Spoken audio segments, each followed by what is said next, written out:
must see or some must see locations.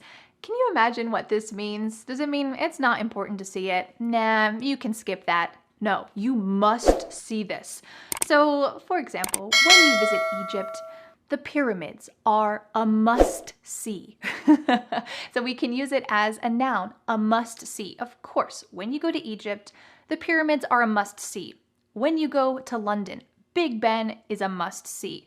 When you go to New York City, the Empire State Building is a must see. These are kind of like the top things that you need to see. But even if you don't live in one of those really popular cities, if you live somewhere a little bit off the beaten path, you can still use this expression.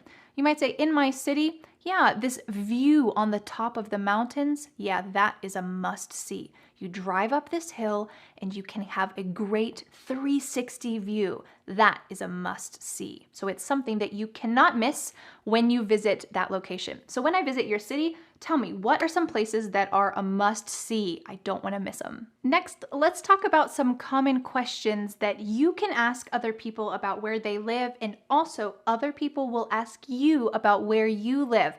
So make sure you're comfortable answering them about where you live. The first question is, where are you from? This is an extremely common question, and you can just say, yep, I'm from the US. But it's nice to give a little more details. So you might say, I'm from Asheville in North Carolina. It's a pretty quiet place, but it's kind of up and coming. Great, you're giving some details. It's quiet, but it's also up and coming. I live in Asheville. You're inviting a conversation. If you just say, I'm from the US, or I'm from Asheville, that's where I'm from, someone might ask you, what's it like there? Or if someone doesn't give you more details about where they live, they just say, France.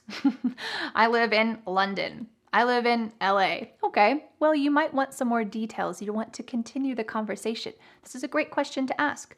What's it like there?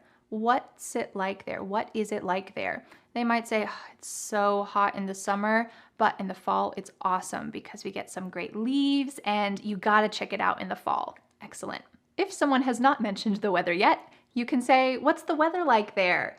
They can go into some details. You could say about your city, the winter is so cold, we get tons of snow, but when it melts in the spring and all of the leaves become green and the flowers bloom, it's awesome. You gotta visit in the spring. If you have not told someone what time to visit yet, they might ask, what's the best time to visit? So when Dan and I were planning a trip to go to Costa Rica a couple years ago, we did a lot of research about what is the best time to visit Costa Rica. Their seasons are very different than our seasons, and we were going to be spending a lot of time outside. So we wanted to make sure it wasn't going to be raining the whole time, wasn't going to be pouring down rain or too hot the whole time. So we asked this question, when's the best time to visit? So someone might ask you, when's the best time to visit your city?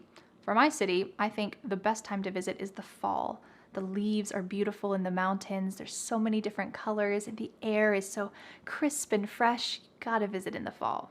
If someone asked you, what's your city known for? What would you say? This means, what is your city famous for? Why do people visit your city? It might just be something simple, like, the air is so fresh. Or it might be, oh, they just love this pastry, this type of dessert that's made in my city, and a lot of people like to come and eat that pastry. Cool, it could be something simple, or if you live in a bigger place, you can obviously talk about some famous destinations that your city is known for. But if people have not heard about your city, they might ask this question, oh, what's it known for? What's your city known for? And then you can think about some great places to visit that people might be interested in. Whenever I ask someone about their city, especially if I'm going to visit, like your city, I like to ask about their personal favorite thing to do. So someone might ask you, what's your favorite thing to do in your city? Or what's your favorite thing to eat there? What's your favorite thing to see? Because I think that local people's perspectives are often different than a tourist perspective. So